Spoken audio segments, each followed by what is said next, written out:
project.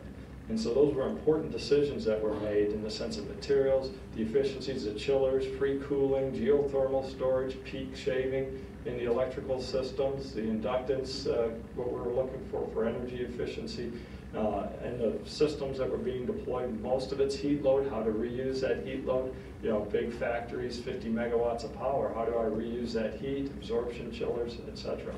They all have costs, but how do you get the capital and what's the return on investment of those opportunities? And again, the key thing is tying that integrated project approach to the actual finish date of the project itself. And with that, when you have the ability to control that and the operational maintenance, you can see really what your true return on investment might be on the project.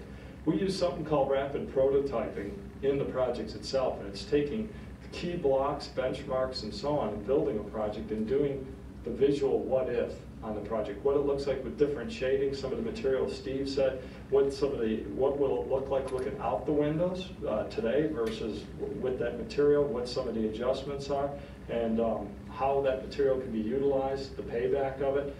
These are the type of things that we're constantly looking at. We can get very quick decisions by using this rapid prototyping and the incorporation of the materials. Sometimes it requires a little bit more space. Can that space be actually perfected into the drawings at the early start of the project itself? So again, this becomes very much a tool for collaboration and consensus building. I mentioned about some of the placement of the big blocks and spaces as we go through this. We're also able to see adjoining space efficiency. I got a heat generator. Well, I don't want to put my next space, if I can avoid it, the cold room. So you want to be able to look at how the different spaces have synergistic relationships and actually can work together. And so if you need heat next to the next process step, you may want to look at that from a utility perspective. And there's a huge amount of savings to be able to carefully look at those utility costs and the placement of the different system blocks inside the building itself. And together we wrap this in a 3D, a Revit model, for instance, and building information models and incorporating the mechanical electrical process so all the coordination can be done all at once.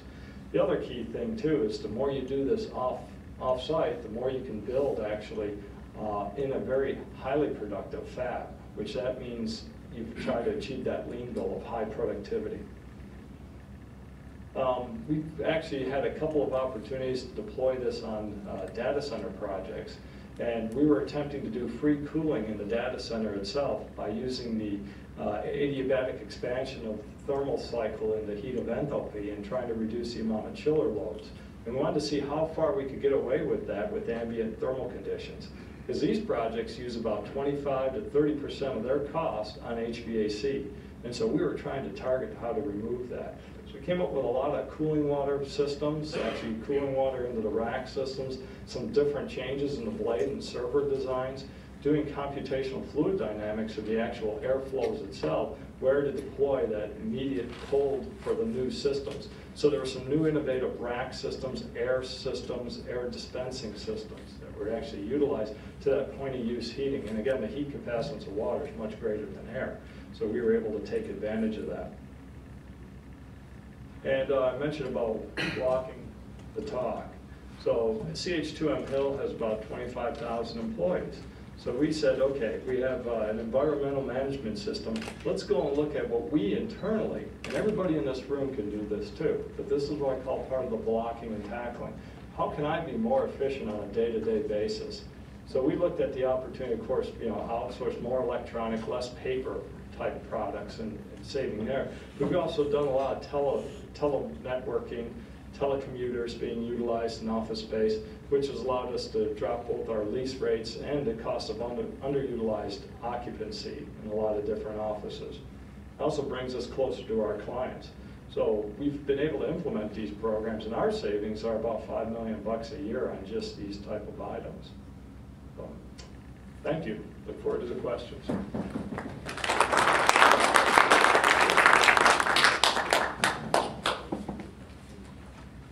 Our next speaker is Joe Fox. A lot of us know Joe already. He's part of SUNY. He's a Director of Energy Management and Planning for the State University of New York.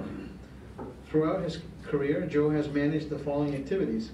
He's been Facilities Engineer and Plant Operations Manager in hospitals and colleges, for 5 years. He's been the energy manager for the University of Albany for 4 years. He was the energy manager for SUNY for 26 years. In order to help SUNY campuses reduce energy use, develop processes and teams to conserve energy using private companies, New York State agencies, and public authorities, he also developed procurement procedures and teams to take advantage of deregulation of the electric and natural gas markets. He's been involved with intervening in rate cases before the New York State Public Service Commission, FERC, and also participates in the Business Issues Committee of the New York ISO. For some of you that may not know this, SUNY, and we were discussing this earlier, the State University of New York, with the 64 campuses that it has across the entire state, is the largest consumer of electricity in the state in terms of one of the public institutions. The largest one, and Joe actually manages a lot of the procurement for electricity for SUNY, as well as the energy efficiency initiatives. Joe.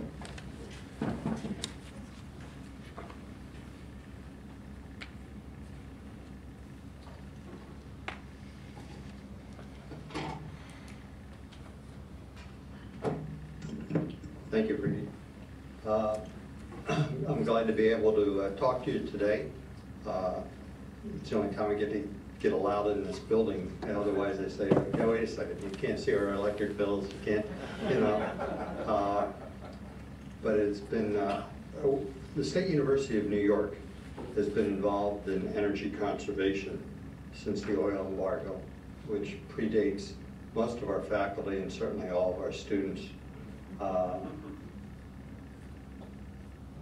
In 1973, the university was using about 231,000 BTUs a square foot in our facilities.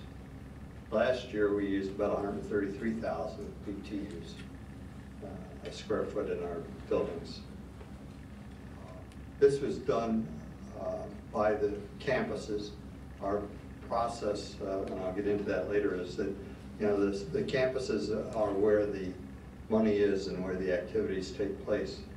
This was originally done through operational changes, delamping, duty cycling fans, all those kind of things.